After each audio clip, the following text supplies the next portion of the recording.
All right, folks, sorry about the delay there. Just getting a few things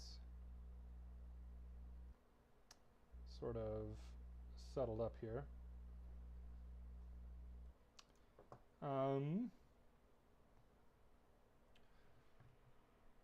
Just a quick reminder, if you're in the Galvanize DSI basic prep channel,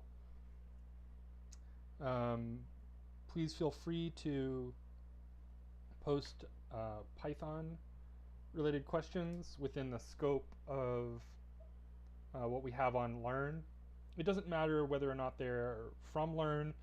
Obviously, it's sort of a straightforward shot, but they can be from Code Wars or really anywhere on the internet.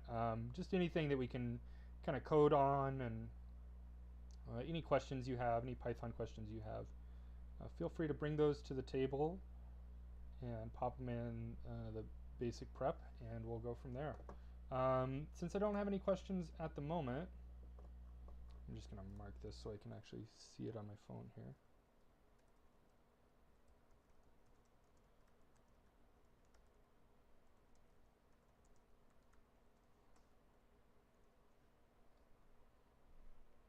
Okay. Since we don't have any questions at the moment, I'm just going to go through our basic prep material, and yeah, we'll just go from there. So let me see.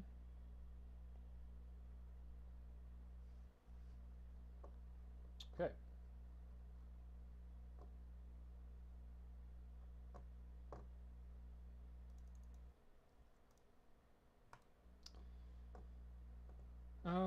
It looks like we had left off on list functions and methods last time.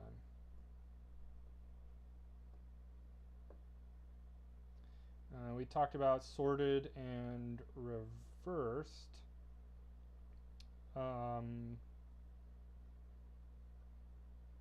feel like I could do a quick note on this just to kind of give this one in particular a little extra airtime. So there are, I had a meeting with somebody today. We talked about how like some features are redundant in Python. Let me switch over to this.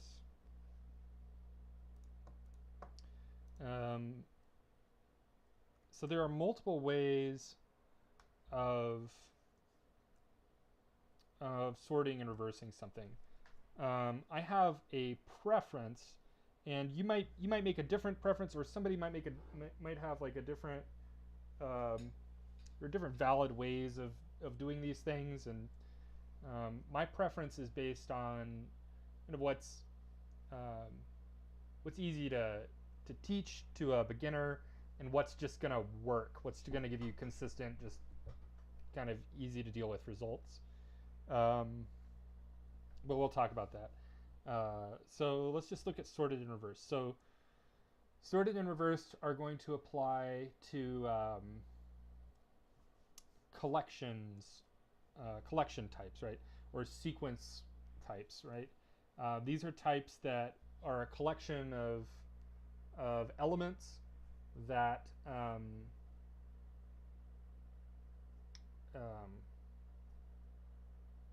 have an order to them, right? So there are some unordered types like dictionaries and sets.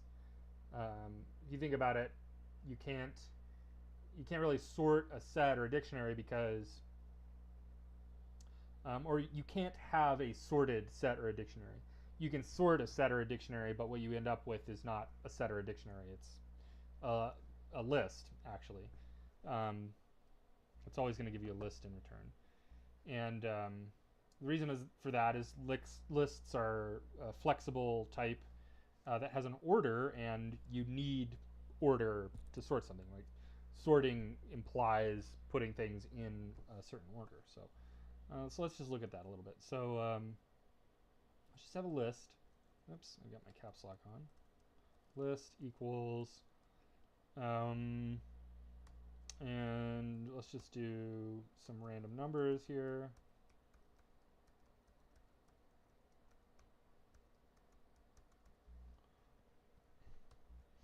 Okay, we got some numbers. So my preference is to use the sorted function. So let's do print list, sorted list. Okay, let's save that, run it.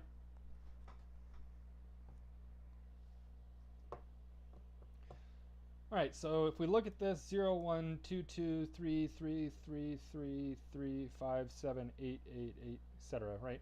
So you can see that the numbers are listed in order from least to greatest, right? So this is what sorted is going to do by default. Now, it comes up every now and again that you also need to reverse something. My preference for reversing something is to do a reverse slice. So we've talked about slicing quite a bit before. Let's review slicing a little bit. So slicing, it kind of feels a lot like indexing, except instead of just specifying a single index to get an element from, you specify a starting index, a stopping index, and a step.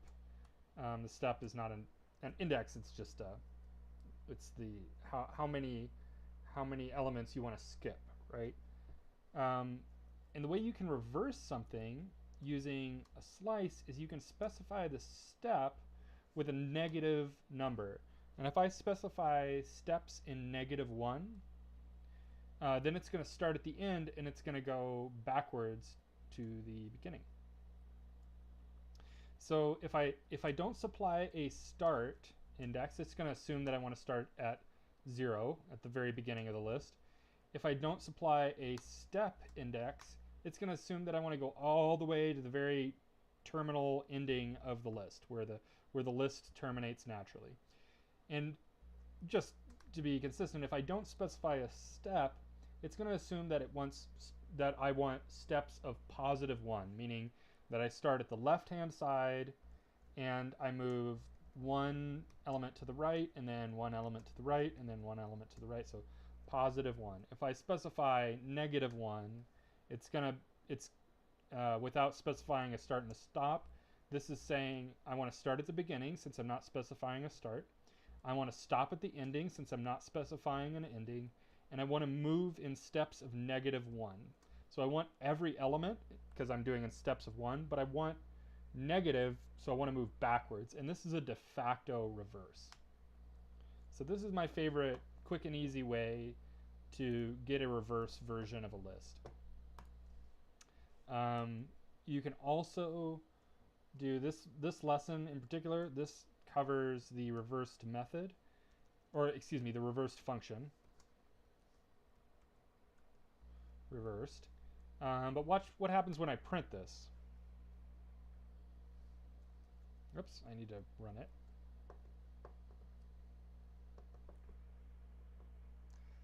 When I print out the reversed list, I get this list reversed iterator object. And this makes a small optimization. It's optimized for loops. So it's pretty common that the reason you want to reverse something is that you want to iterate through something reversed. The first approach I showed you up here, this will work for that, but what it actually does is I have this list in my program's memory, and when you slice something, it's a de facto copy as well. So I actually copy that list and get it in its reversed form. So now I've essentially doubled the amount of memory space that this list is taking up. In general, that's not a big deal. Even if you're working with pretty large data sets, this kind of thing doesn't tend to actually have that detrimental of an effect on the actual like running speed and performance of your program. To me, this is just like dead simple and easy and straightforward. So, you know, like it's perfectly justifiable to use this. Um, it's also perfectly justifiable to use this if you're reversing through a list in a for loop. If you want to like assign a list, a reverse version of a list, like say you want to do reverse list equals the reverse of this list, it's just kind of easier. I mean, in my opinion, it's easier to do this, but you might want to do this. And if you use reversed in this context, right? If I print out reversed list, then I'm going to get this iterator object, which is not what I wanted it to be.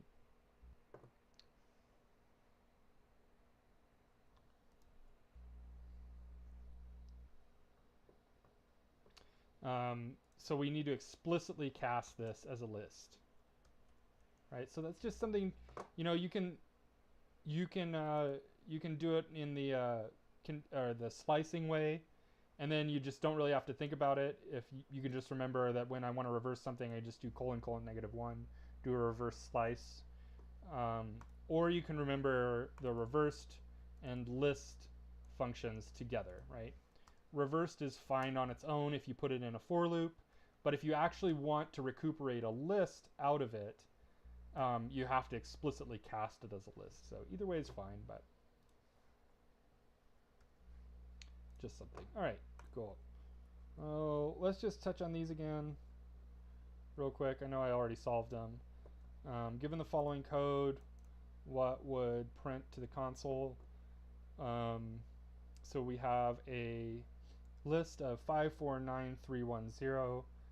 We call sorted, we pass it the list, and then we print the list.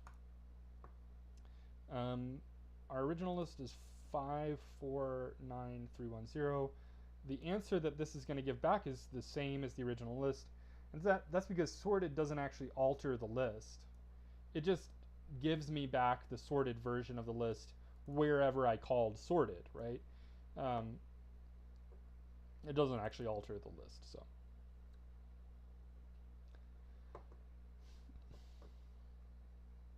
So given the following code, what would be printed to the console? We have our list. We print the list of the reversed version of it. So this will give us a list back. That's just what I showed here. So it'll give us the reversed version of the list. And that's because, again, actually reversed doesn't change the list. The difference between this code and this code is like where we're printing, right? In this code, we're passing the list to reversed. We're passing whatever reversed list returns into the list function, thus making it a list. And then we're passing all that to print, and that's printing that out. But if we printed the list, just print LST below this, we would get the original list, just like we do with the code above. It's probably clear right now. Yeah, okay, let's just move on to min and max.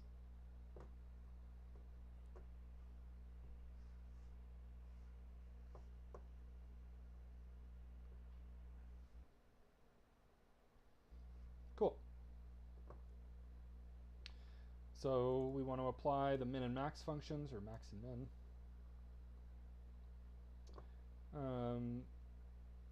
Two functions that are also frequently used are max and min. Max finds the maximum value in the list, and min finds the minimum value. Okay, let's just take a look at this.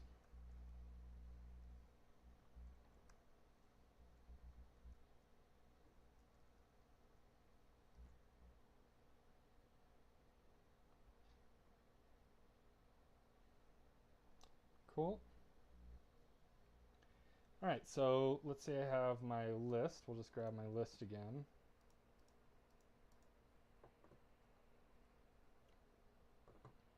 Oh, it looks like we've got a question. Well, cool. I'm just going to jump into the question. let's see what this one is. List iteration. Oh. Slack is making it difficult to just copy it. If you have any code for this one, feel free to pop that in if you want to. It's up to you. Otherwise, I'm just gonna solve it. If you want to let me know like how you're struggling with it or how you're thinking about it, or if you have specific questions, yeah, let me know now. Otherwise, I'm just gonna go through it. Also, presumably, oh, are you having trouble with this whole section? That's okay. Yeah, that's exactly what you just said. Okay, we'll just go through this section. Apologies. Just understanding the flow overall. Okay. Well, I'll just go through this whole section. Stop me if you have any specific questions, and we'll just go through there. And just to be clear, that applies to anybody else, the question asker as well as anybody else if you have questions as we're working through this. Okay, cool. Learning objectives. By the end of this lesson, we want you to be able to write a for loop that can keep track of both the indices and the items in a list. I would rewrite that to say the indices and the items in a list. Use the enumerate function to do, well, this to write more complex for loops. The enumerate function is basically going to allow us access to the elements of the list and the indices. Before we even get into this, let me just kind of give some context to this.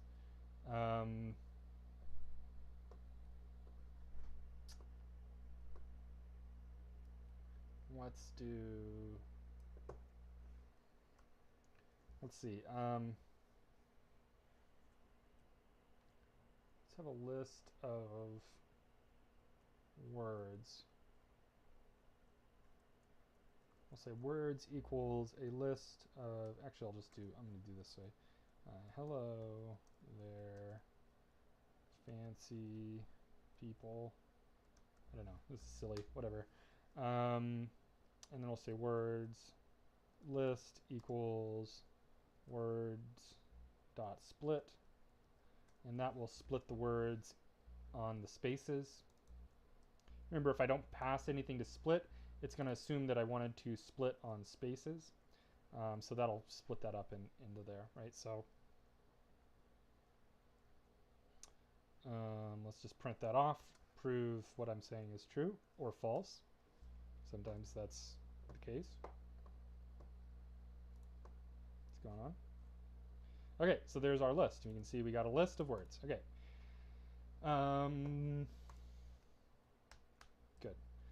So, I don't know, let's say I want to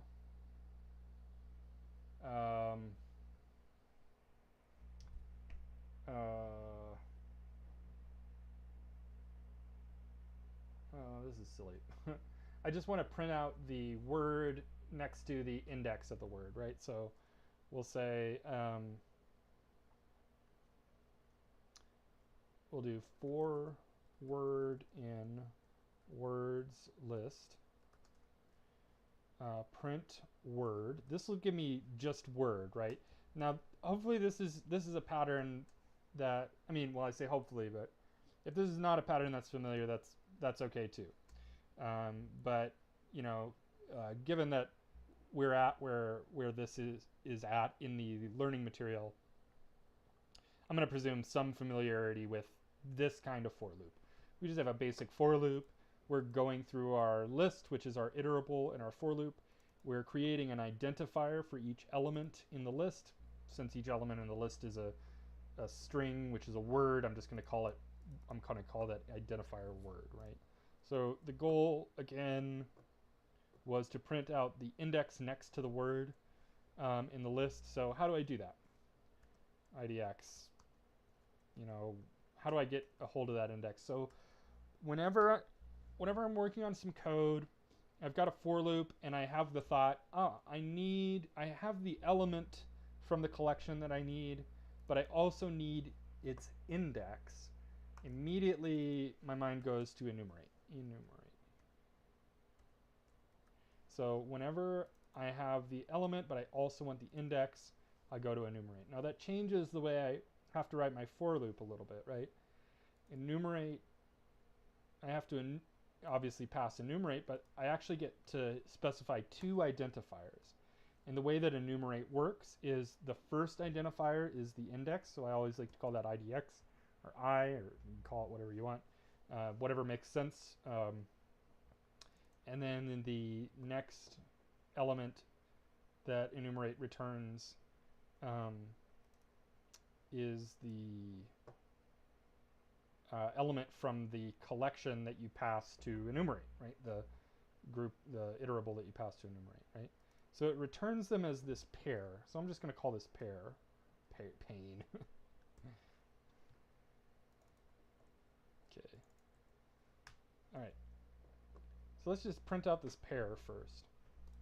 Okay, and this actually satisfies the original thing that I wanted to do with this, right? We have our index and our element. So notice that it's being returned. I just consolidated both of those things down into one thing, and it's being returned as a tuple each time. So for every time, every trip through this for loop, every iteration, enumerate gives me a new tuple where the first index of the tuple is the next index, or the next number, right? And the second element of the tuple is the element from the collection. Now I can pull that tuple apart in the for loop, right here, IDX, and what do they call, word? Okay, and we'll just print IDX and word. So notice the output will just change slightly, but I mean it's basically the same thing. It's basically going to be the same thing. It's not inside of a tuple anymore because I'm printing them out as their individual elements rather than the tuple that it was. Cool. So this is enumerate in a nutshell.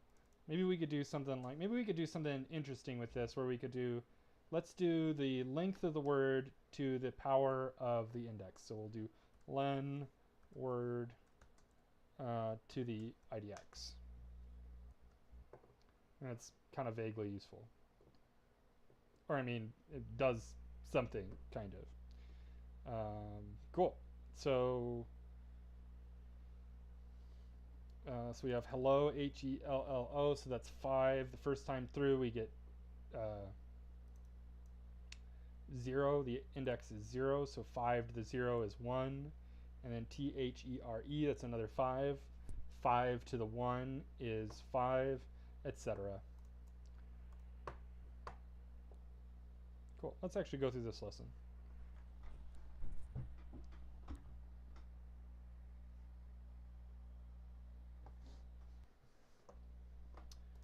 All right. So sometimes you'll need to, excuse me, I got an itch on my nose.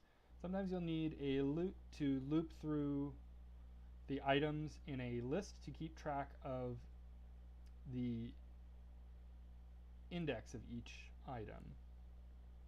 And keep track of the index of each item. Excuse me, it's a dyslexia day, I guess.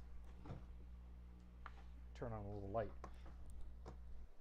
The enumerate function iterates through, I think this is what I just went over. Iterates through each item and a variable counter that corresponds to that item. Connect to that replit. Okay, so notice they're just giving a similar example. We have a list of integers for the index and the number in the enumerated list. Enumerate gives me back the index as the first part of the tuple, and then the element, which is a number, so that's well named. And then we get, on the left hand side we have 0, 1, 2, 3, 4, 5, and on the right hand side we have the elements from the list in the order that they were specified. 6, 8, 9, 1, 2, 5. Cool.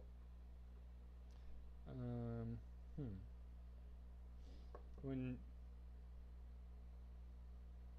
using enumerate, make sure to create two variables. These are not really, we kind of overload this term variables. Technically, these are not variables, idx and num. I might go talk with my team and talk about kind of changing our language around this and calling these identifiers. So a variable, let's look at this. This variable, my list equals this list, right? This is a variable, and it has an identifier. I mean, creating a variable is very much the creation of the identifier of the variable. But I think of this as a variable because we have this identifier, and then we have this equals, and then data, right? So this is what I think of as a variable because of the way that we create it.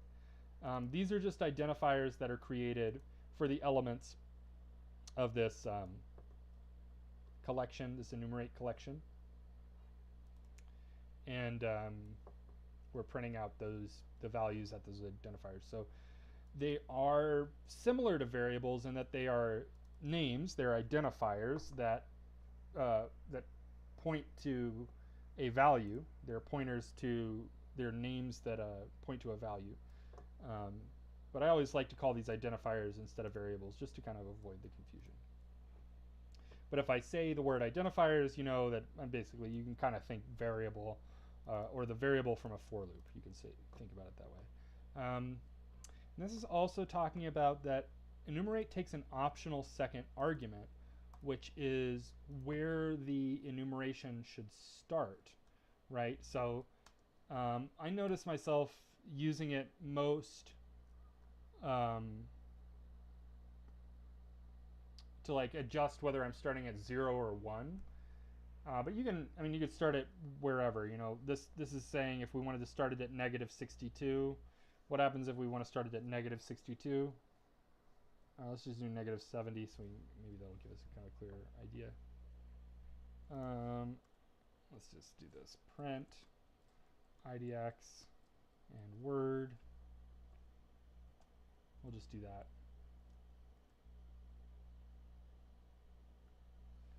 So we get -70, -69, -68, -67, right? So we get to tell enumerate where we want that index to start. You don't always use it as an index. Sometimes you're just using it as like a counter, you know, relative to something.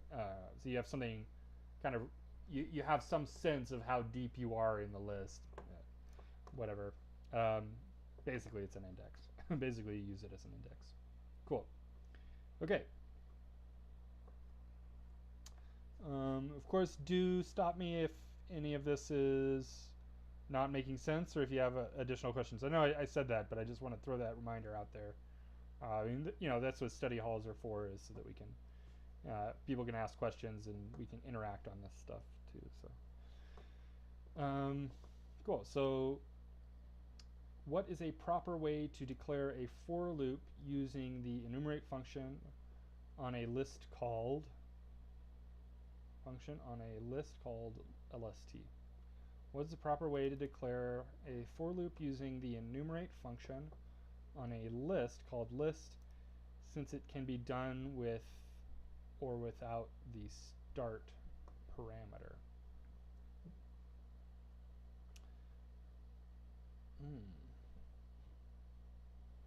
It's kind of worded funny.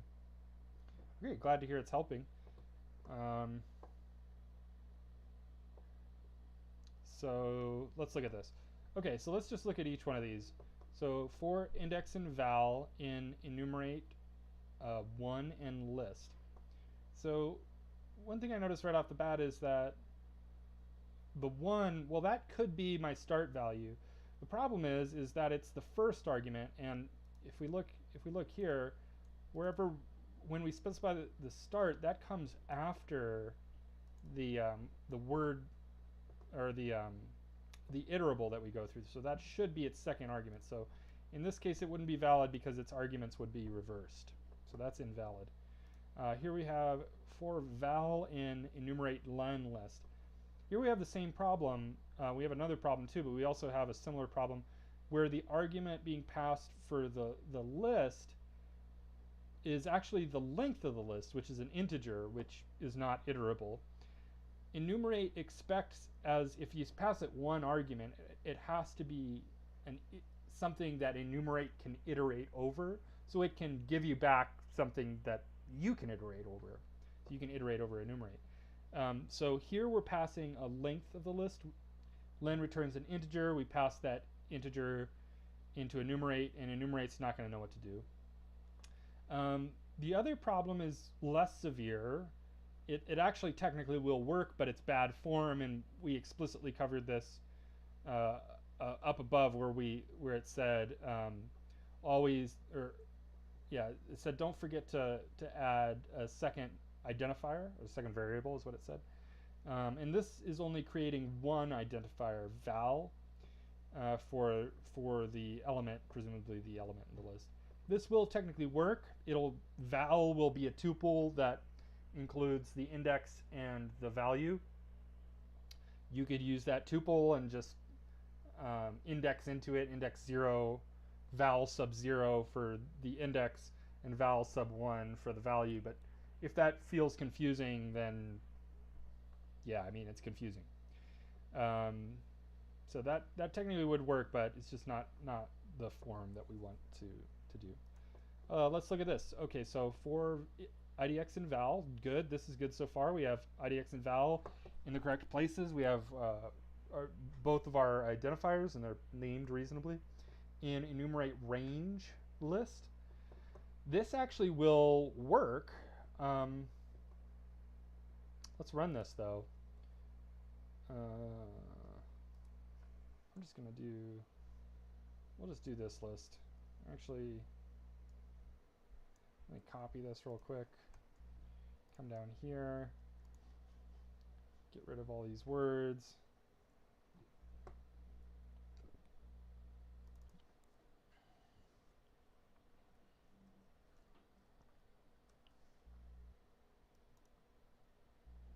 Okay, range list.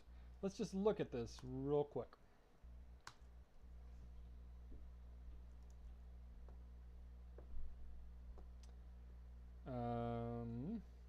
List object cannot be interpreted as an integer. Oh, well, that's actually a good point. So this one actually does have an error, but the error is with range, not with enumerate. I was sort of thinking in my head, I was seeing this, that we were passing the len, but I got it conflated with the one above it. But if we did that, if we passed an integer to range and then made range, turned that integer into an iterable with range, we'd actually get two indices essentially, right? So that's not going to be useful either. But anyways, that's kind of a moot point because this one's invalid for a whole different reason, which is that range does not take an iterable as an argument. It takes an integer and returns an iterable. So range gives us back an iterable, but it takes an integer. Also, it doesn't, even if this did work, right? Even if we were, doing the len thing, passing the length of the list, right? I mean, that we could make it work that way, but it doesn't satisfy the constraints of the problem. What is the proper way to declare a for loop? Using the enumerate function on a list called list. So presumably they want us to iterate through the list and get the indices as well as the values, as well as the elements. Cool. So by the process of elimination, we can see that it's going to be this last one. But let's just look at that. So we have for IDX val, we have both of our identifiers in enumerate list, and one we want to start the we want to start the index at 1. List is going to needs to be the first argument, and that's what we're passing. The first argument needs to be that iterable, and the second argument is where we start that iteration.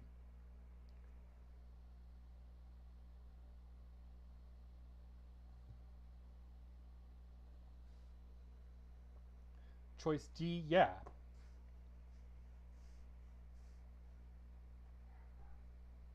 Cool. All right. Good, good.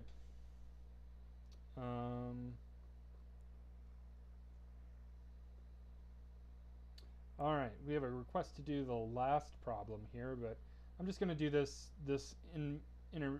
one in between just because I'm here. So what will the code print on the last iteration through the loop? Cool. So we have a for loop. We get index and num in enumerate my list and print the index over the number. Okay, so let's just look at this. My list is a list of a range from 1 to 101. The way that range works is it's going to start at the starting index, and it's going to go up to but not include the final index. So this is actually going to be the final iteration through the loop is going to be 100. Enumerate is going to give us IDX and num. IDX, we're not specifying a start, so it's going to assume that we want to start at 0. So I think this is going to give me 99 trips through the loop, so it'll be 99 over 100, which 99 over 100.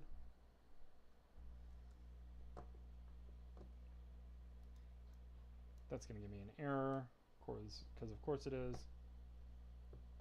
0.99. There we go. Okay, cool.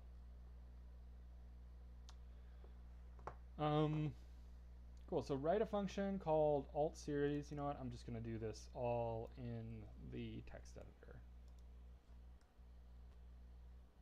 I need to create a, let's see, I have this. I guess that's okay.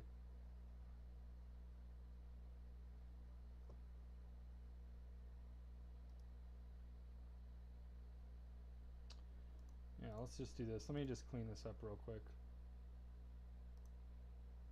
We'll just turn that off. And I'll adjust my screen here.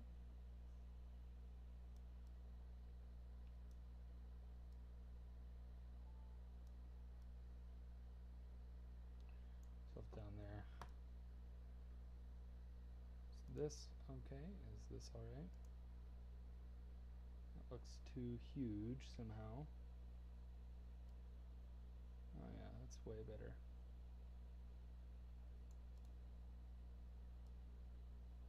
Okay.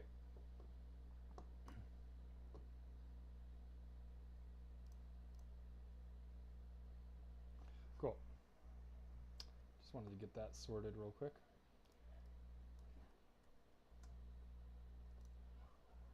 So let's make our doc string. This will just be the problem statement from here. Okay. Write a function called altseries. The function should have one parameter, which will be a list of numbers. Okay, so I need a list of numbers. Here's one. Okay, there we go. Let's snag these from the example. Boom. So we got a couple tests already written for us. There we go. I'm going to need to print these out.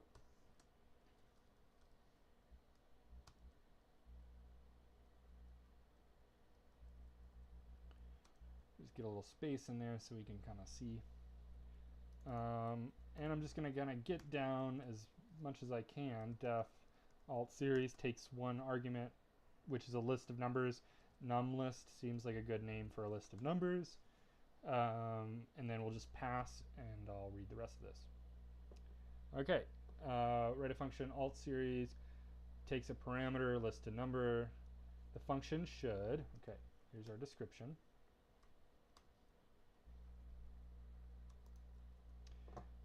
In a variable called altsum, oh, I remember this one. Sum together all the numbers. Okay. let me just do this. I'm going to bullet these because I know these are going to be similar. And okay, so in a variable called altsum, powsum, and idxsum.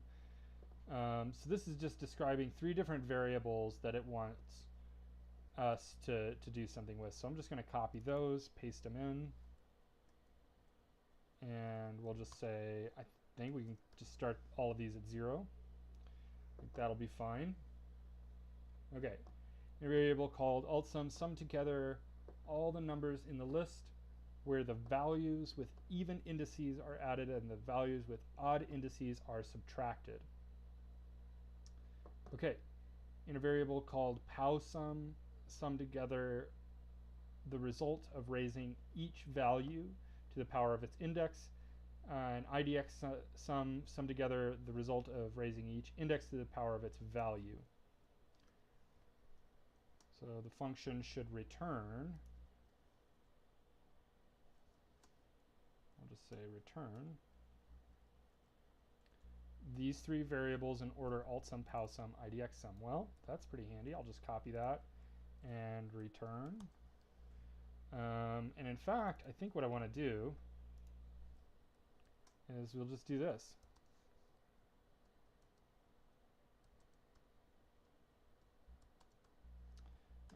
Cool. So this will initialize our 3 accumulators, and this will return them. If I run my code right now, I expect these 3 values to be returned. They should have a value of 0. Let's just run it, make sure we don't have any errors, and then we'll get to the meat of things. Cool. All right, I get it twice because I'm calling the function twice. Let's just do that. Notice it does return as a tuple. It's not important for solving this problem, but just something to note for later. It might come up later. When you write a return line in this fashion and you do multiple returns like this, Python just assumes that this is a tuple. Okay, cool. So let's do for num in num list.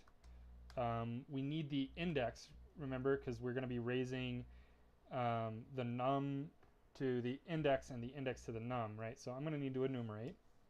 Also, you know, obviously because that's the name of this lesson. Enumerate idx. So I'll say for idx, which is my index and my num, in my enumerated list. I'm going to say, let's just take each one of these one at a time. Altsum is going to be altsum plus equals odd, plus equals, what was it? Odd numbers, and minus equals even numbers. What was it? So a variable sum together all the numbers in num list where the values with even indices are added and the values with odd indices are subtracted. Okay, so we'll say if idx is even, so think about how we would see if the index is even. If idx mod 2 equals 0, right? So if idx mod 2 equals 0, so this is like saying if index over 2 has a remainder of 0, then it's even. And of course, I already forgot what I want to do with even numbers. Sum together all the numbers in num list where even indices are added and odd indices are subtracted. Okay, so even indices are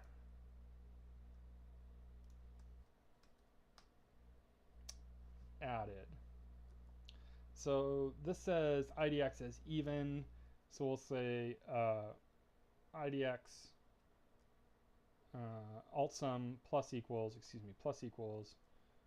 num, and else minus equals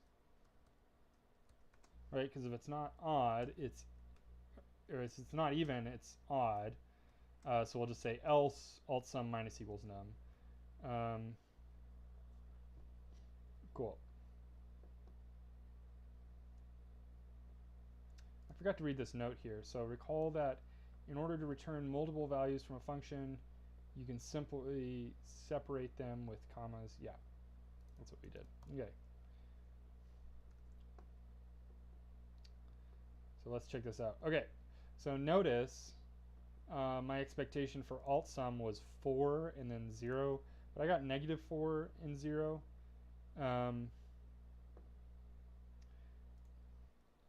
And this final note here tells me that the summation index should start at 1. So that tells me that I want to start my index of enumerate at 1. Let's try that and see if it fixes it. So that gives me 4 and 0. Okay, so it looks like I'm getting, at least according to these two simple tests, it looks like I'm getting the correct value for altsum. Okay, good.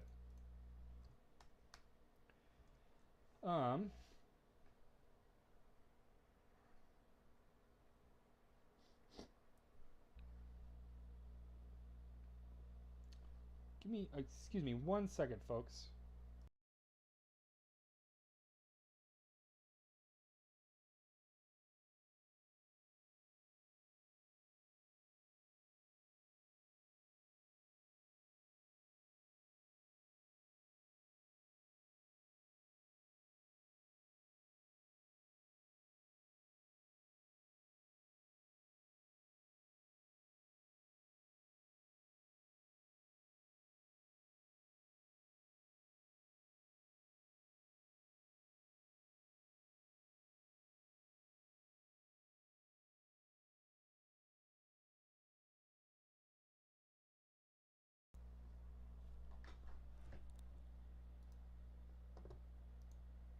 All right, sorry about that. Just had to blow my nose real quick. All right, so now we can do pow sum and idx sum. Let's just pop these in here. So I know for both of these, I can do plus equals, and then we'll do num to the idx. That'll be for pow sum, and this will be for idx sum, idx. I think this will get me there. Honestly, this is one of those things where I'm like, I think this is it, and then I'm going to run my code, and if it matches my expectations down here, then I'll know I did good. Okay, so for pow sum, we should expect 4, 3, 3, 0, and then 4, and we get 4, 3, 3, 0, and then 4. And then for idx sum, we expect 6, 6, 2, 8, 2, and 10, and we get 6, 6, 2, 8, 2, and 10. Good, so that looks like it works.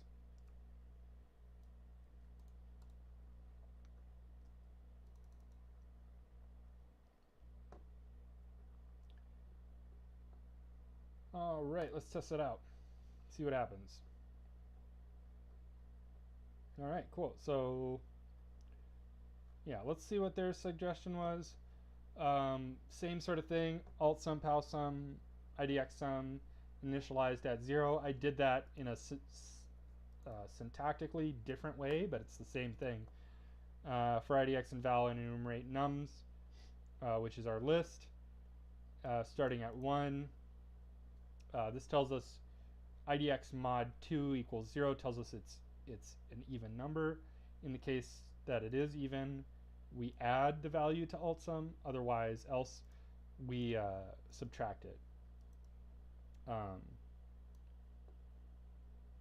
sum and idx sum, yeah, so this is the same. This is exactly the same approach. Cool. All right.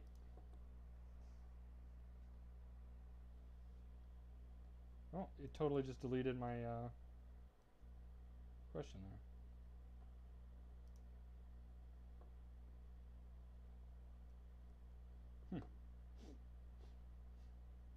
Cool. All right. Yeah, hope that helps.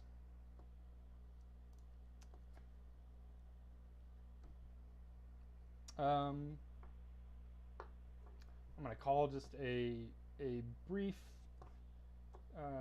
2-minute break, and I'm going to be right back. Feel free to put any questions you have about this in the chat. I'll be right back.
All right.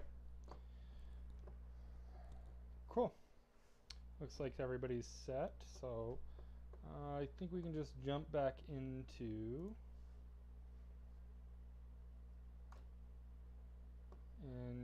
the min and max.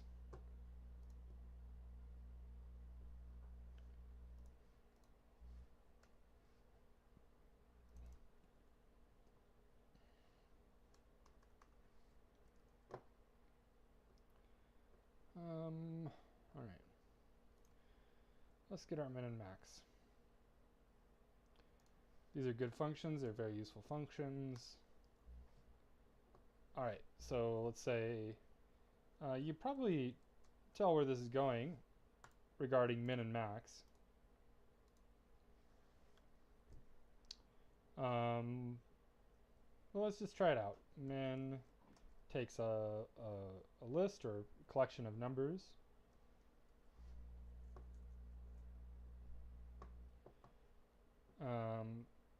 This is going to give us 0 because 0 is the smallest number in the list. If we deleted that, obviously we get a 1 because that's the next smallest number, right? Max, I mean, take a guess. Cool. Let's try it out. I always like to, push it to do something that it doesn't do. It's always good to experiment with stuff, So imagine, like, let's just say I have a list of strings, right? What's max gonna do? Maybe we'll have a string with a space and a string, empty string, whatever.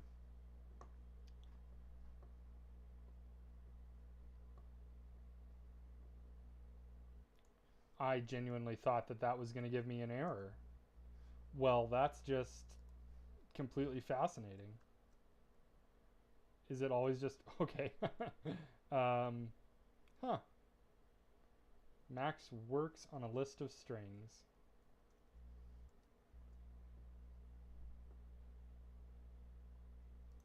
That's very interesting. I don't think I've ever done that. Okay.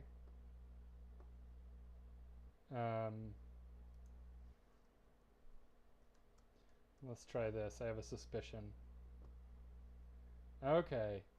So it looks like it's giving me the element that alphabetically starts with the highest letter in the alphabet, the most advanced, the furthest advanced letter in the alphabet. So it's going to give me M before L, right? If I do it here, let's try it here. That's really interesting.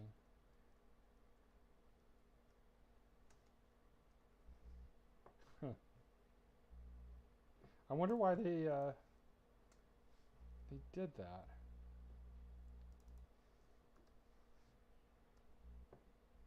Let's see what this does. I think it's going to give me a space. Yeah, that's going to give me a space. So a capital B, I think that'll be the min.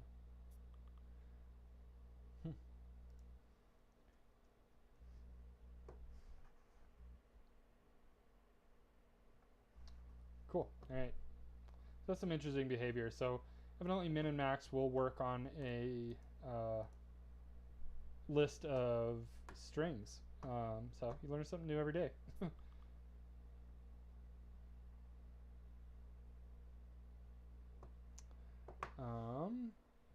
Looks like I'm getting a DM.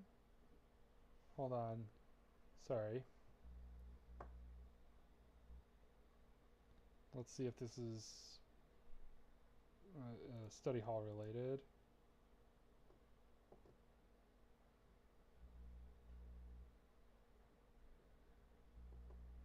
Okay. I will come back to this after study hall. Apologies.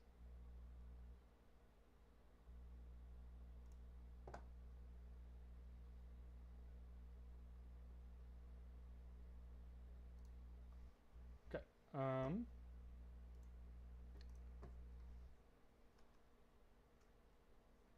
All right, so we have min and max. So let's just read through this. So two functions that are also frequently used, min and max. Max finds the maximum value in the list, and min finds the minimum value in the list. We pass our input list into min or max, respectively.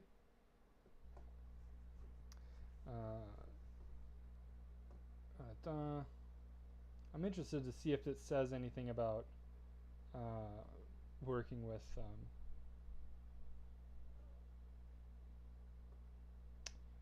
lists of strings. I kind of feel like it doesn't.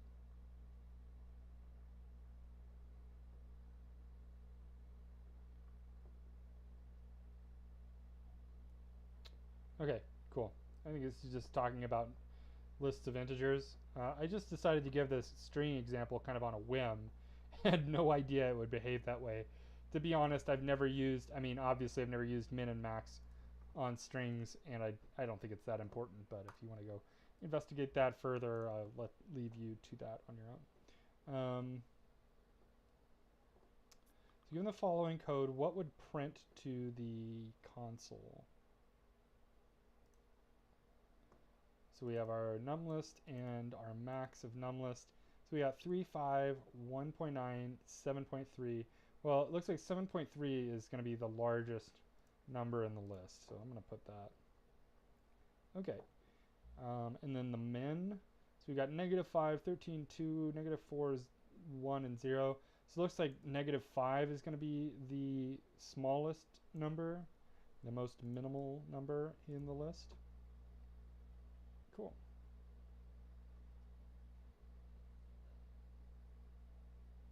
Max and min challenge complete. We'll just do this in the terminal because that's what I prefer.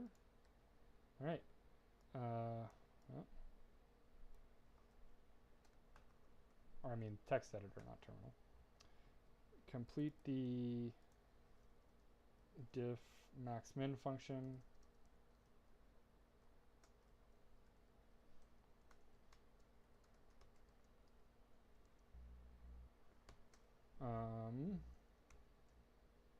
Cool. This function takes a single parameter called digit list, presumably a list of digits. Here's a list of digits. I'll just shorten it down a little bit.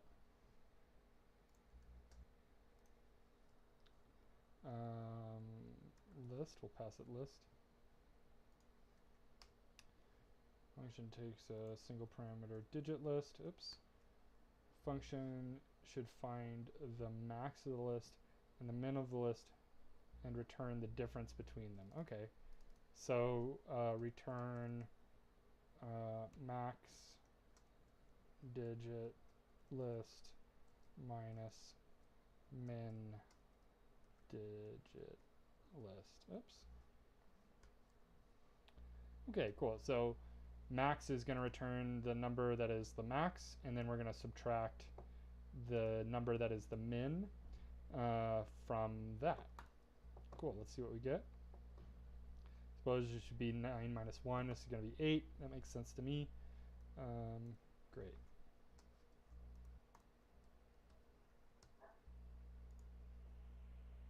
There you go. All right, looks good. Looks like they're just breaking this logic up a little differently, but they're looks like the same in logic. We're just capturing the max value in a variable and the min value in a variable, just to, I guess, say that we did it, which is fine. Cool. All right, any and all. So any and all are also built-in functions. Many times we want to determine if any of the values in the list are truthy, or determined if all of the values of the list are truthy. Okay, so in order to talk about this, we need to talk about truthiness and falsiness. So truthiness and falsiness is this idea that you can kind of cast other data types as booleans, or other data types can be sort of implicitly understood in certain contexts as booleans. And depending on the state and the type, you know, the state expressed in that type, that exact value can be interpreted as either being truthy, which is like true, or falsy, which is treated like false. So let's just look at this. I'm just going to print the Boolean. To explore this, I'm just going to cast things as Boolean. So let's just cast an empty list as a Boolean. Let's cast a list with something in it as a Boolean. And let's cast a string of false as a Boolean, a string of true as a Boolean. And how about an integer? We'll do 0, and then let's do 0.3. We'll do a float, 0.0. Excuse me. Let's do another integer. Let's try a negative number. Okay, cool. So let's just see what this does, and we'll go from there.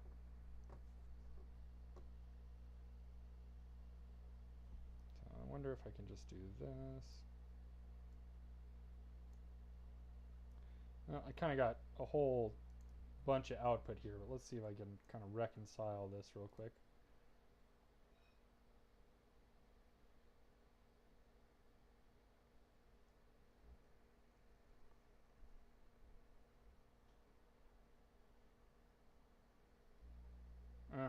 that didn't work.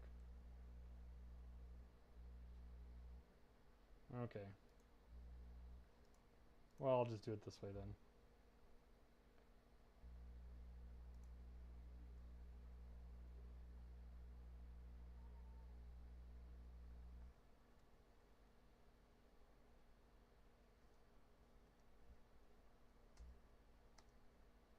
Okay, and then looks like, okay, sorry, I don't know why I'm doing it this way. I'm making this way more complicated than it needs to be. Let's just look at just a couple of these at a time. Okay. We got to do this one. Empty string and string of space. Okay, so let's look at empty list and list with something in it. So this is going to be false and true, right? So an empty list can be understood as false, and a list with anything in it, anything at all, doesn't matter what it is, even if it's another empty list, that's still something in the outer list, which makes it true, right? So those are going to be truthy. Let's look at strings, right? So we have a string of false, a string of true, an empty string, and a string with a space in it. So this is going to be true, true, false, true. So even though the string says false, it has contents in it, so it's true. It doesn't matter what the contents are, it just has contents, so it's true. The only string that's a string but doesn't have any contents is the empty string. So even though this string doesn't have anything in it, it's still a string, it's still a valid string, it just doesn't contain any characters. And then since this final string has a space in it, the space is a character. That is contents in the string, so that makes that string true.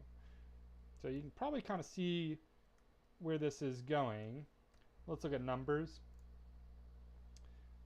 Maybe it's a little less intuitive with numbers, I don't know. But let's just look at, we have 3 integers, and then let's do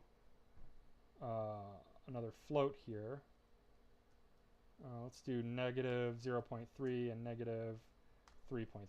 Why not? Let's just look at integers. Come on. There we go.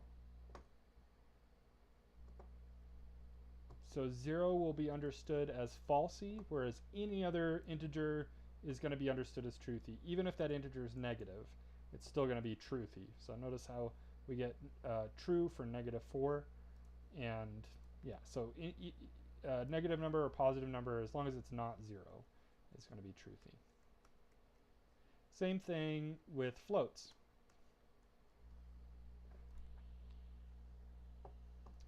.0 is a float, is a valid float. If we cast it as a Boolean, it's going to be falsy. Literally any other value for a Boolean that we could imagine is going to be truthy, right? So if it starts with 0, but it has any decimal value, we could just go out to whatever we wanted, presuming that we don't go so far that we underflow the float.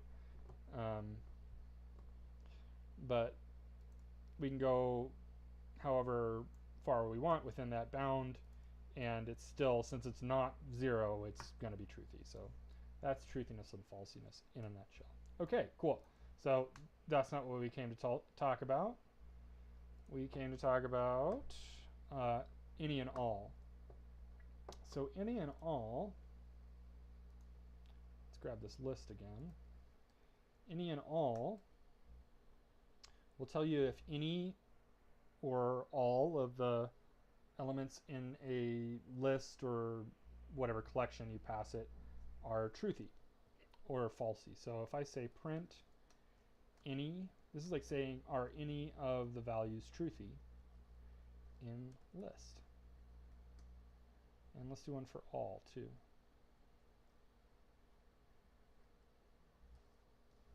Let's do those. So both of these are true, right? So basically this means they're, like, are any of these not 0 or empty string or whatever? And that's true. And in fact, all of them are not 0. But if I put a 0 in here, let's say I throw a 0 somewhere in here, it doesn't matter where it is, we're going to see all is going to return false because not all of them are truthy, right? So let's just kind of explore the bounds of this. Like this should do. So let's do all. So this one is all truthy values. Let's just do 4 elements in each list.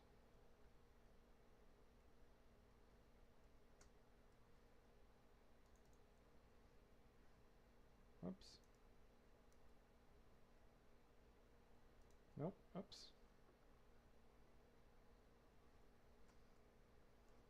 Okay.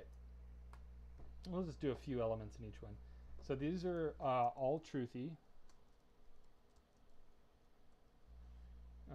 Let's do all falsy. So let's have 0, 0.0. Let's have an empty string and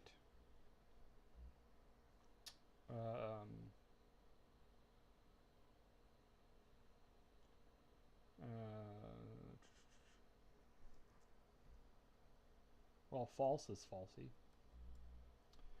And did I talk about anything else? Oh, empty list.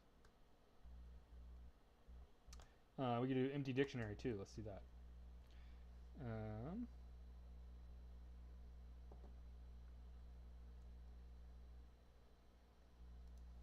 So this will be all falsy. And then I think, what should we do? Let's just do a mix. Mix of truthy and falsy. So let's say we have an empty string and an empty list. Cool. And we'll just get rid of this last one.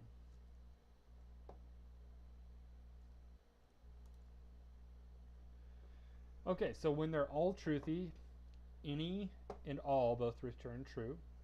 When they're all falsy, they both return false. And if there's a mix, any is going to return true because some of them are true, and all is going to return false because not all of them are true. So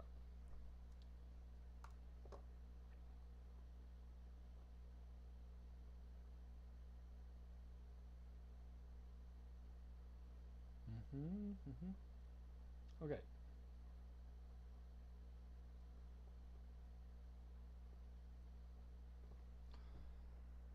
Let's see.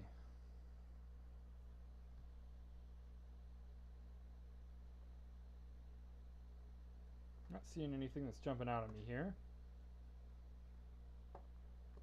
Okay, so what makes a value truthy?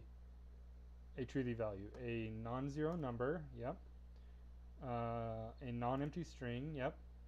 A Boolean value of true, yep. All of the above. All of the above. Truthy value is a empty, non-zero, or Boolean value.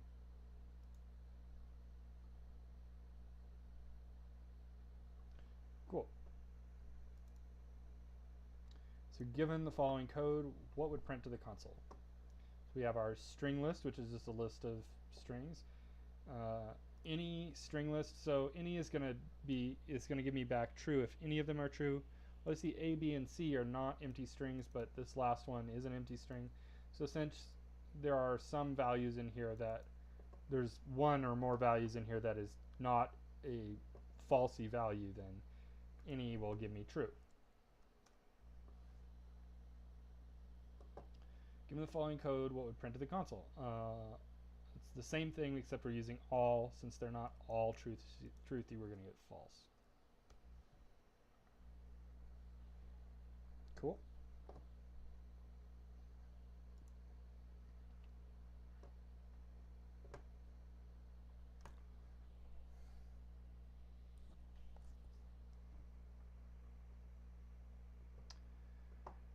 So by the end of this lesson, you'll be able to apply the pop method.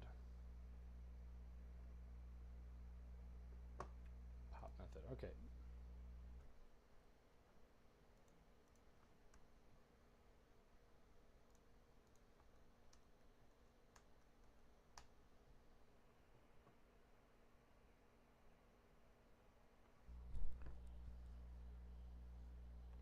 We get another question, if we always have to use if-else statements when finding the median.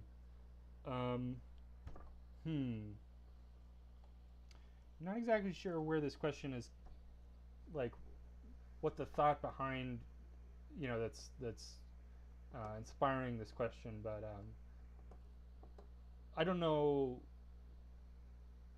Off the top of my head, I don't know how to answer it yes or no within those terms. I don't know if there's a way to write it without using conditions, is what I'm saying. But let's write a median function and let's just play around with it. I will say, though, to preface this, I can infer that perhaps this is coming from one of two places, at least, where one is that you're wanting to avoid using conditions, which, if you've run across, I know there's like videos on YouTube that'll tell you that you should never use conditions, and I understand the reasoning behind that, but it is not. I don't consider that like a beginner level task to try to like challenge yourself to write code without conditions. It's fine to write conditions in your code. The other place that I could see this question coming from is just like as a matter of curiosity to like just look at multiple ways of solving a problem. The answer to that is I don't know. So let's figure it out. Let's see. So def median.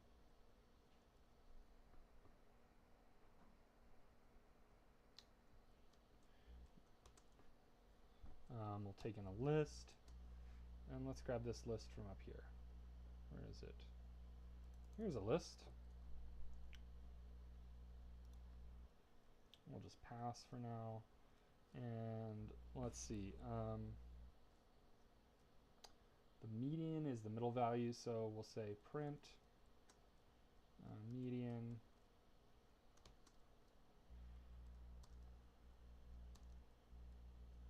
Print median. We'll take in this list. We'll call it my list. Let's call this num list. We'll pass in my list here. Okay, cool. So the thing about the median, the way that I'm familiar with doing the median is we can just return the middle value, right? So we can return the value that falls in the very center. Now it doesn't, since order matters in lists, the center that we're looking for is the center of the sorted list, right? So first we need to sort the list. So if I say sorted list, let's just return that. We'll see it here in a second. Oh, excuse me, num list. And we'll get our sorted num list. Let's just kind of hack away at this thing, make this shorter because it's kind of huge right now. Okay, so our middle list value is going to be our median value is going to be the number in the center here, right? So let's say 1, 2, 3, 4, 5, 6, 7, 8. Okay, so I have an even length list here. Let's actually do this twice. Let's do this once with an even and once with an odd list. So I know this next one is going to be odd.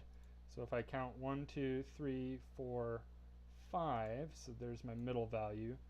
And I know it's my middle value because I have 1, 2, 3, 4 values on the left and 1, 2, 3, 4 values on the right. So in the case that I have an odd number of elements in my input list, I can just count up to half the length of the input list and I'll be good to go, right? So if I take the length of the num list, that's going to be 9, remember? And I want half of that, so I'll say over 2.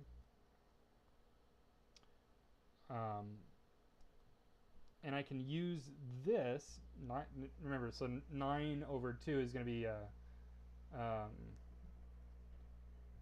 4.5, which we can't use as an index. But what we can do is we can just cast this as an int, and that'll give me 4. That'll give me the integer 4. So now I have the length of the list, which is 9, over 2, which is 4.5, cast as an integer, which is 4. So I can use this 4 as an index, and I can say right here, boom. Let's try that out. Okay, so that's going to give me 3. I don't really like this collection. It's not really that great. So let's do 1, comma, let's see.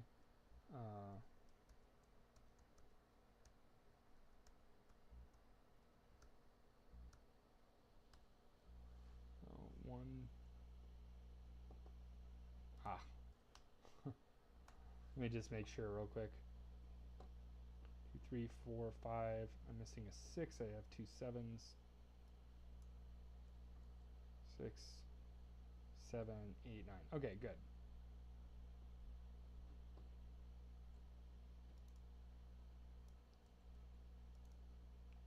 I'm going to do this. This will just be easier to determine what the median is. Okay.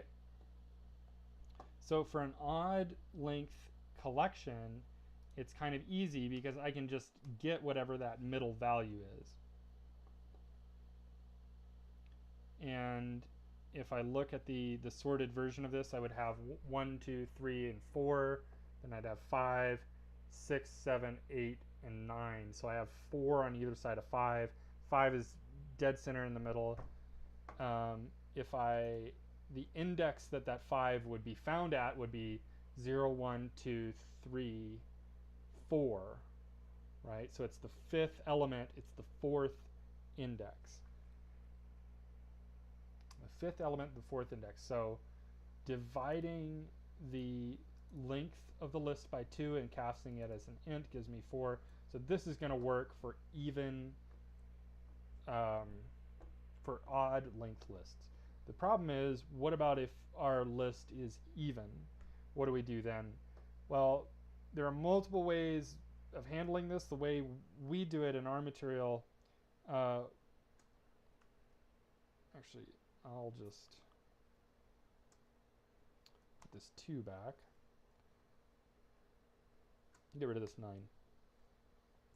The way we do it in our material is by taking the 2 middle values, which are going to be 1, 2, 3, 4, 5, 6, 7, 8. The 2 middle values, 6, 7, 8. So I think it'll be 5 and 4. 1, 2, 3, yeah. So we have 3 on either side of 5 and 4. So what we do is we take the average of 5 and 4, which just means that we sum them up and then put it over 2. So 5 plus 4 is 9, over 2 is 4.5. So the median of this list is going to be 4.5. So what occurs to me, the original question that was asked, that reason I'm doing this is it possible to write a median function without using if statements?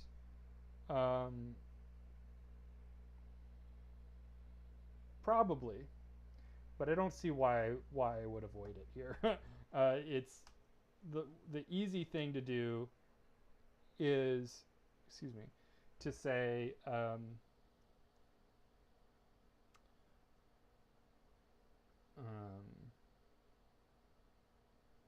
if the len of num list is even, so we'll say mod 2 equals 0, right? So if we divide it by 2 and we have a remainder of 0, then it's even. Else it's odd, and we'll return the thing for odd, right? So let's write this for even. So how would we do this for even? So let's just try this out. Let's see what we're going to get for this. This gives us 5. So that gives me the upper of the two. So I know I actually want to do this plus the lower. So let's just do this. Upper equals this, lower equals this minus 1.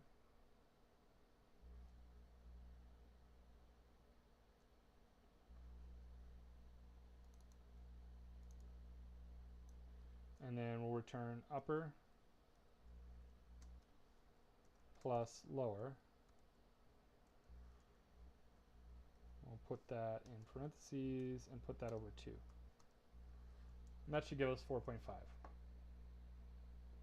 Cool. Okay. So the only difference between upper and lower here is I just adjusted it minus 1. And oops, I put that minus 1 in the wrong spot. Give me the right result this time, but what I actually wanted to do is put that in the index. So I want to index at 1 less than I was indexing. So I'll put that there. So the reason to put it in the index, I'll show you, is we're accessing the element of the sorted list, and then we say we want the index. For the upper, we say we want the index of the length of the list over 2, which is half of the length of the list, and then cast it as an integer. We want to do the same thing for lower, except just subtract 1 from whatever that integer is. That way we just go, since we know this gives us our upper bound, then one index before that is going to be our lower bound. So we can do that. So this is sort of the easy way to write median. I would say that, you know, like if you're at the point where you're trying to do, what do they call it, branchless programming. I mean, if you're at that point, you're probably not asking this question. If you've looked at branchless programming and you're just learning Python, stop looking at branchless programming. It's not. There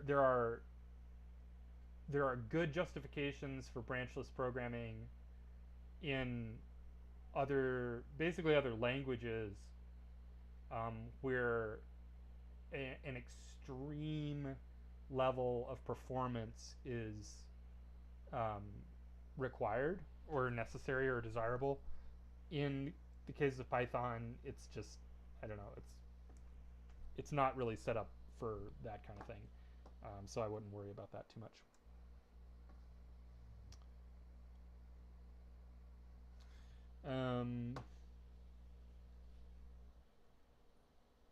Yeah, we got another couple questions here. You just want to know some other ways to solve it. Would like to watch the example. Okay, and let me see if I can do it in a branchless fashion here. Oh yeah, the upper and lower. Yeah, that just saves you from having to cram it all in on one line for sure. Cool. Let's just save that and make sure it works. So let me see. I'm not sure if I can, because I haven't gotten into branchless programming, so sometimes it can be weird for me to try to do this. So I'm trying to think. I feel like this would be possible without branches, but it wouldn't be necessarily easy. So just to satisfy curiosity, even though I just said don't do branchless programming, which you shouldn't be doing right now,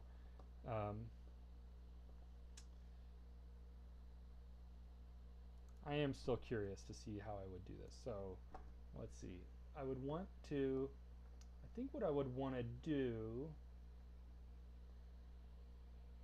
is, I mean, I could cheat and use a ternary. That's cheating. It's definitely cheating. Um,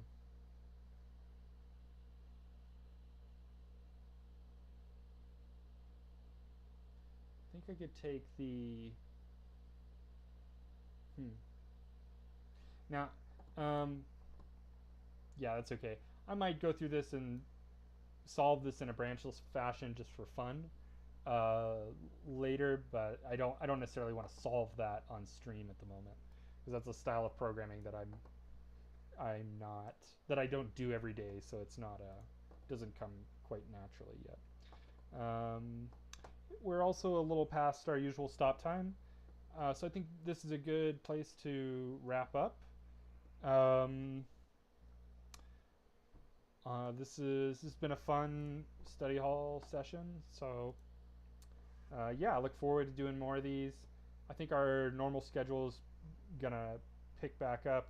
We're getting into the holiday season, so um, uh, you can expect some potential cancellations. I may reserve the right to cancel some of the upcoming ones, but I'm gonna try to do most of them or all of them for sure, except for Christmas week probably. Um, so yeah, let me know if you're in the Galvanize Slack channels. DM me. Let me know how you're doing with the material.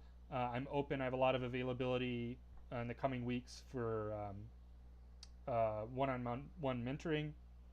Um, if you feel like that would be helpful, we can arrange. I usually book like hour-long sessions, and I'll meet sort of in the mornings. In general, I can be flexible on that in certain circumstances, but that's usually what I do. So yeah, let me know if you need additional assistance. Let me know how the streams, how you liking them. I mean, if they're terrible or if you like them, I appreciate encouragement if you have that to give. Um, and I also appreciate helpful criticism and um, if there's a way that the stream could be improved, or if the fidelity is bad, or if my mic is terrible, and I know my mic is terrible right now. I'm gonna get a better set of headphones.